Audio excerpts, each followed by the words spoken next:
ये हमारे वैदिक शास्त्र में बहुत अच्छे से समझाया गया है कि तत्वों को हम कैसे समझें। तत्वों को गुण से समझा जाता है। जैसे हम पृथ्वी तत्व बोलेंगे, उसका गुण है गंध। जल तत्व है, उसका गुण है रस। अग्नि तत्व है, उसका गुण है रूप। वायु तत्व है, उसका गुण है स्पर्श। और आकाश तत्व है, उसका गुण है शब्द। शब्द मतलब वाइब्रेशन। यहाँ शब्द मतलब हम जो ध्वनि जो बोल रहे हैं वो तो वाइब्रेशन है ही। यहाँ शब्द मतलब ओनली वाइब्रेशन, उसका और कुछ है नहीं अर्थ। हम उसको ध्वनि नहीं समझेंगे। बराबर। ध्वनि is a form of vibration. हाँ। ये वाइब्रेशन है। और जैसे हम एक दूसरे को स्पर्श करते हैं या टच करते हैं, वो जो फीलिंग इसलिए आता है कि हमारे शरीर के अंदर वायु तत्व है, नहीं तो हम एक दूसरे को टच करके फील भी नहीं कर पाएंगे। अच्छा। हाँ।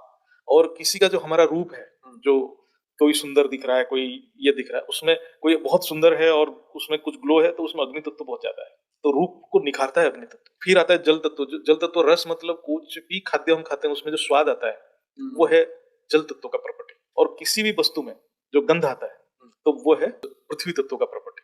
तो हम जब भी पृथ्वी तत्व की बात करेंगे तो किसी भी वस्तु में जो गंध है, वो गंध का कोई एक अणु होगा, कोई एक वाइब्रेशन होगा, इसीलिए वो उससे कुछ गंध या सेंट आ रहा है।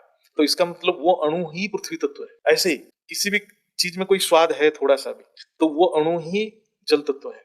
जैसे किसी में जो रूप का जो कैरेक्टर आ रहा है कुछ, उसके लिए जो है वो अग्नि तत्व है। तो इस हिसाब से हम तत्व को पहचानते हैं। वो अणु और